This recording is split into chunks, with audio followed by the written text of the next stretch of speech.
नमो नमो तुलसा महारानी, नमो नमो हर की पटरानी। नमस्कार प्रिय बंधुओं, आप सभी का हमारे YouTube चैनल में बहुत बहुत स्वागत है। आज के इस वीडियो में आप श्रवण करेंगे इंदिरा एकादशी द्वादशी पारणा के दिन तुलसी माता की कथा। एकादशी व्रत का पारण करने से पहले द्वादशी के दिन माँ तुलसी की पूजा अर्चना और तुलसी माता की कथा श्रवण करने से अनंत पुण्य फल की प्राप्ति होती है। भगवान लक्ष्मी नारायण की प्रसन्नता प्राप्त होती है। तो आइए श्रवण करते हैं तुलसी माता की कथा। एक बार प्रेम से कहिए, बोलिए विष्णु भगवान की जय, तुलसा महारानी की जय, सालग्राम भगवान की जय। बंधुओं, वैसे तो तुलसी जी से जुड़ी हुई बहुत सी कथाएं प्रचलित हैं, लेकिन श्रीमद् देवी भागवत पुराण में इनके अवतरण की दिव्य लीला कथा बताई गई है। एक बार भगवान शिव ने अपने तेज को समुद्र में फेंक दिया था। उससे एक महातेजस्वी बालक ने जन्म लिया। यह बालक आगे चलकर जालंधर के नाम से पराक्रमी दैत्य राजा बना। इसकी राजधानी का नाम जालंधर नगरी था। दैत्यराज कालनेमी की कन्या वृंदा का विवाह जालंधर से हुआ। जालंधर महाराक्षस था। अपनी सत्ता के मद में चूर उसने माता लक्ष्मी को पाने की कामना से युद्ध किया, परंतु समुद्र से ही उत्पन्न होने के कारण माता लक्ष्मी ने उसे अपने भाई के रूप में स्वीकार किया।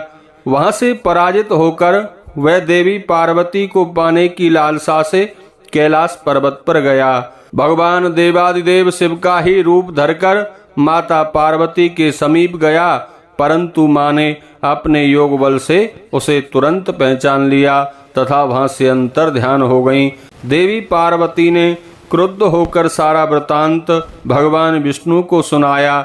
जालंधर की पत्नी वृंदा अत्यंत पतिव्रता स्त्री थी और उसी के पतिव्रत धर्म की शक्ति से जालंधर ना तो भगवान शिव के द्वारा युद्ध में मारा जा रहा था और ना ही पराजित हो रहा था। इसीलिए जालंधर का नाश करने के लिए वृंदा के पतिव्रत धर्म को भंग करना बहुत जरूरी था। इसी कारण भगवान विष्णु ऋषि का वेश धारण कर वन में जा पहुँचे, जहाँ वृंदा अकेली भ्रमण कर रही थी। भगवान के साथ दो मायावी राक्षस भी थे, जिन्हें देखकर वृंदा भयभीत हो गई। ऋषि ने वृंदा के सामने पल में दोनों को भस्म कर दिया। उनकी शक्ति को देखकर वृंदा ने कैलाश पर्वत पर महादेव जी के साथ युद्ध कर रहे अपने पति के बारे में जानने की इच्छा जताई। ऋषि ने अपने माया जाल से दो बानर प्रकट किए। एक बानर के हाथ में जालंधर का सर था तथा दूसरे के हाथ में उसका धड़ था। अपने पति की यह दशा देखकर वृंदा मूर्छित होकर गिर पड़ी। होश में आने पर उन्होंने ऋषि रूपी भगवान से विनती की कि वह उसके पति को जीवित कर दें।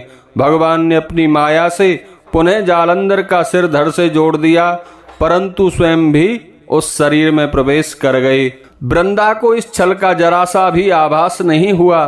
जालंधर बने भगवान के साथ वृंदा पतिव्रता का व्यवहार करने लगी, जिसके कारण उसका अस्तित्व भंग हो गया और ऐसा होते ही वृंदा का पति जालंधर युद्ध में हार गया। इस सारी लीला का जब वृंदा को पता चला तो उसने क्रोधित होकर भगवान विष्णु को शिला होने का श्राप दे दिया तथा स्वयं सती हो गई। जहाँ वृंदा भस्म हुई वहाँ तुलसी का एक पौधा होगा। भगवान विष्णु ने वृंदा से कहा, हे वृंदे, तुम अपने अस्तित्व के कारण मुझे लक्ष्मी से भी अधिक प्रिय होगी। अब तुम तुलसी के रूप में सदा मेरे साथ रहोगी।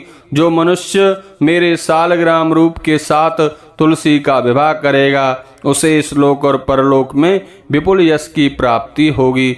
जिस घर में तुलसी का पौधा होता है वहाँ यमदूत नहीं आते। गंगा व नर्मदा के जल में स्नान तथा तुलसी का पूजन बराबर माना जाता है, चाहे मनुष्य कितना भी पापी हो। अंत में तुलसी दल और गंगा जल मुख में लेकर प्राण यदि निकल जाएं तो उसे भी वैकुंठ धाम की प्राप्ति होती है। भगवान विष्णु को तुलसी अत्यंत प्रिय है, इसलिए भगवान श्री हरि को तुलसी पत्र पूजा में अवश्य ही अर्पित करें। बोलिए तुलसा महारानी की जय, विष्णु भगवान की जय।